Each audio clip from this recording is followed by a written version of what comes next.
was kind of a test for us, which was 3 years earlier.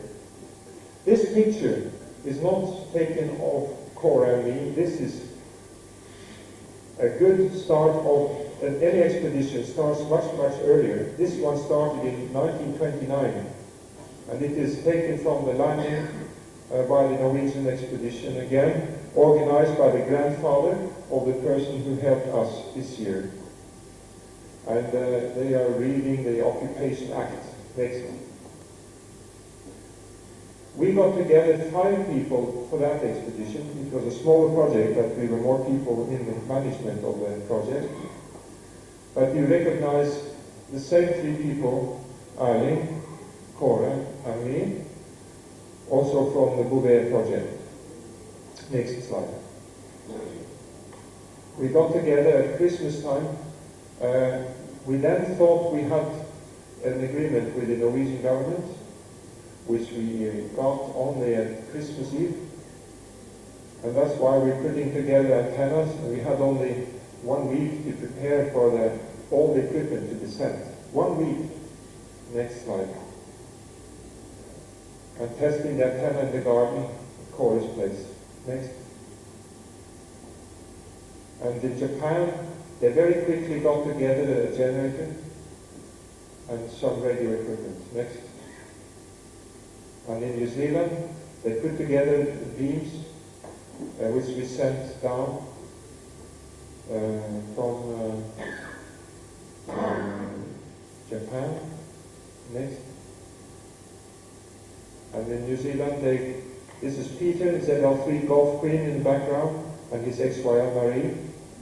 They really helped very much getting the camping equipment and everything ready in New Zealand, which was the port of departure. Next. So we were going on a very long way, and New Zealand is down here, and we were going all the way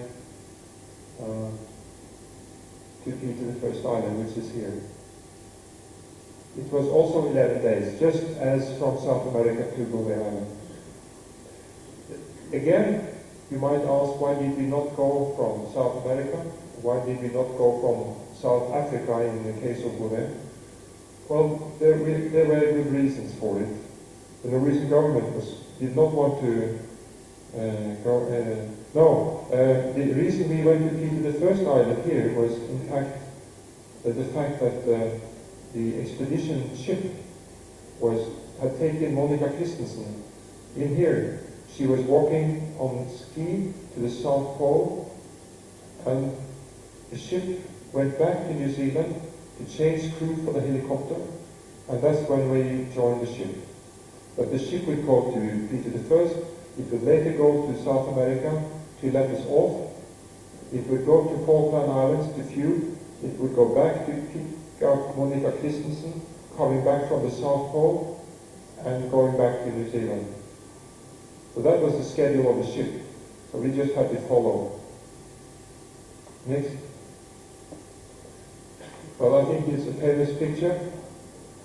Every time we have to climb on top of this tower. Next.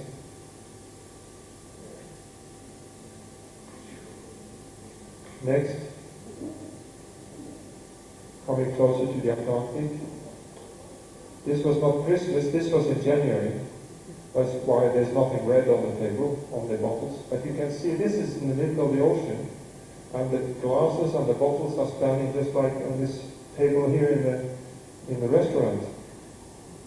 And we were extremely lucky. The weather was the best weather in this area for 100 years. Next year, next slide. And this is what it looks like when you get closer to Bouvet. You see nothing, then there's ice. And a few weeks earlier, the American icebreaker, Polar Sea, had been trying to get through to Bouvet, to Peter the First Island, with Bob Winters, KD-17, and they had to turn back because the ice was too heavy. Next slide. Well, we got through We had good timing. The Americans had a bad timing at the time, and of course they were on their own schedule. We had made a better schedule because we wanted to come to this island. And you see the ice is just breaking up, and a few days later it was all gone. Next slide. But before we came so far, we met this belt of ice, and we thought maybe that is the end. And it was a problem because we could not go through here, we had to turn around. So we were turning north and going north for quite a while, at least an hour or two before we came around. It turned out to be only a belt, ice belt. Next.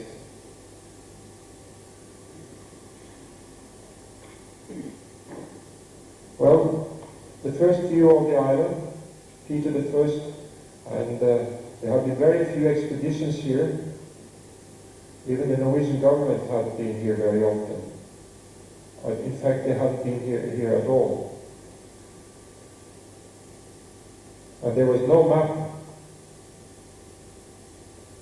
So we did not know precisely where we could land or anything. It was very exciting. Aurora was very good. A very good boat for ice. Very strong. Next. And again, these animals were not very DX-minded. They didn't bother about new countries or DXCC. Next. And we figured that perhaps the only place we could really land with a good location would be up here on this shelf here, on the north tip of the island, with good view to Europe and United States. Next. As you can see, it's a very rare view of Peter the First Island. You can see the peak, and I think maybe one of the first few color pictures taken on this island. Next. You can see this very rough edge of ice falling down. This is an interesting part of the island on the west side. You can land here by boat, and I would not be surprised if some expedition will try in the future to land here, just by boat. But it isn't a very good view to Europe, I must admit. This is also where the first Norwegian expedition landed in 1929. Next. You see how the ice is on the top here, big blocks. This is like 20 meters high. So it's like a big block of flats where you can live. Can you imagine this size? And you can fly in with a helicopter in between these blocks. Next. So this is the Flanders DX, where we saw it from the outside. Now we see it from the north. And it's possible to land here, down here by boat, just around the corner. We're looking through the rock here, and you can see there's one lava pipe which came up from the ocean, meeting another lava coming down. And just here there's a limit between the two rocks and holes in the structure. Next. We are landing here just to have a look. And you see it's not so difficult. The sea is completely flat this year, but this is very abnormal. Normally there's much waves because there's no natural harbor here, just like on Bouvet. Next. And this is what it looks like, just a small area where you can stay dry. A little up where I stand is the penguins. The penguins are up here. And we are looking down on this area. You could possibly put up a station here somewhere and work to Japan and USA West Coast is possible. But Europe would not be good, except long path. Next. So we were looking for this area, and this was taken on a very shiny day. For a few hours we had sunshine. Next. Again, to come up here and put a camp, we must be able to get away without a helicopter. And we looked, maybe it would be possible to walk along here, next, and coming down this way. It seems possible, although there is some risk because of ice and rock falling down here in the hill. It may be done, but very risky because of the crevice in the ice. Next. Another possibility was to try to come down here. Just here there is a 45-degree slope, and I kind of fancy sliding down on my back here, down to the sea. It's like a nice 45-degree slope. Another possibility to escape down to the sea. And next, perhaps the best possibility would be to go down here in a rope. We did not have the same problem here as we had on Beauvais. You can see it is possible to come down on the rock and then fix a bolt here and to go down this side with a rope. It's about 40 meters high. So this can be done. So we figured we had enough possibility to escape, and we decided that a landing was possible on the glacier. Next. You can see the direction for Europe on this great circle map. This is printed by SM6BGG. He has it in his computer. You just have to give him your coordinates and he will produce a great circle map for your location. And you can see that Europe is going this way. So from Peter the First Island, it is not possible to work Beauvais from the west side. But you can work the west coast of USA and maybe center of USA and most of Canada, but you cannot too well work the east coast or South America. But you can work Australia, you can work Japan easily on west coast, as I say. Next.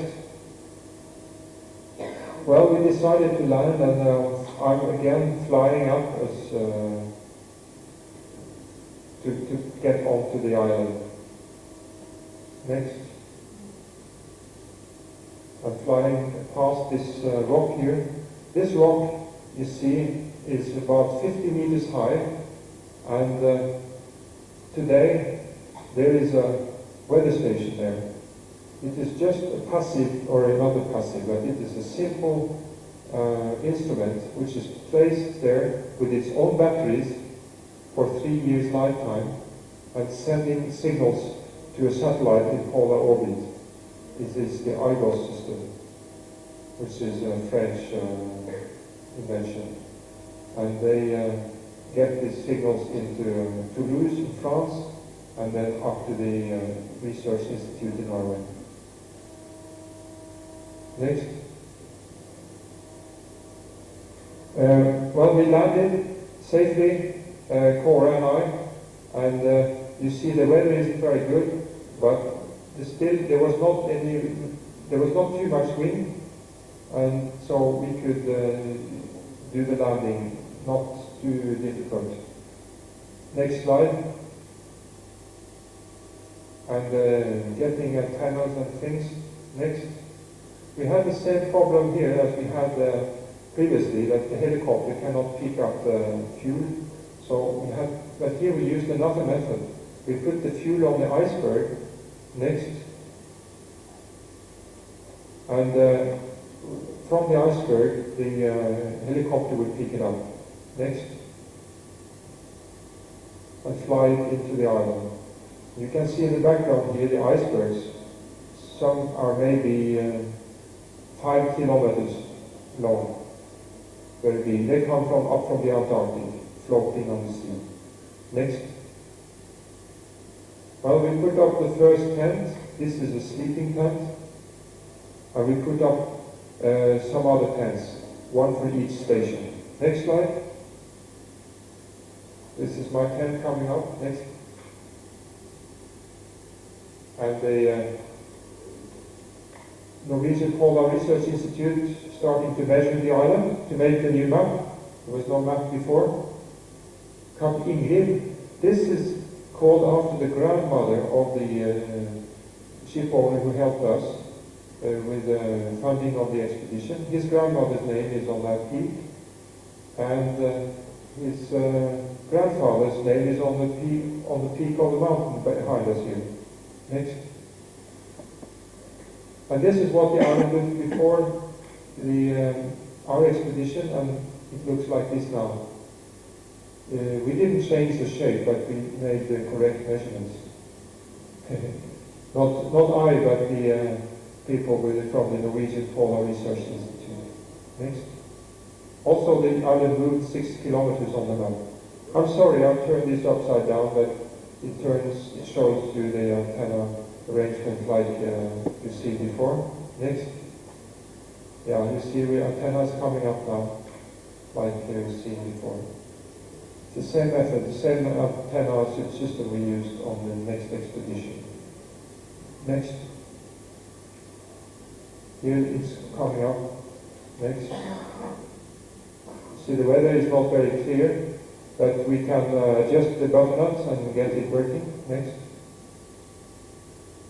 And the finished station.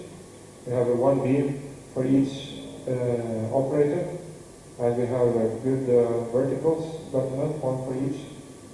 And some people say, why did we have such a good signal from Peter the First Island? But I think you can see it's a tremendous takeoff toward Europe, and just this way, out into the sea. And I think the ice here is about 30 meters deep. So we're sitting on top of 30 meters of ice. Next.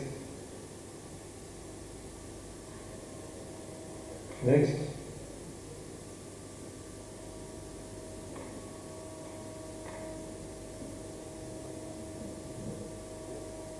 Next.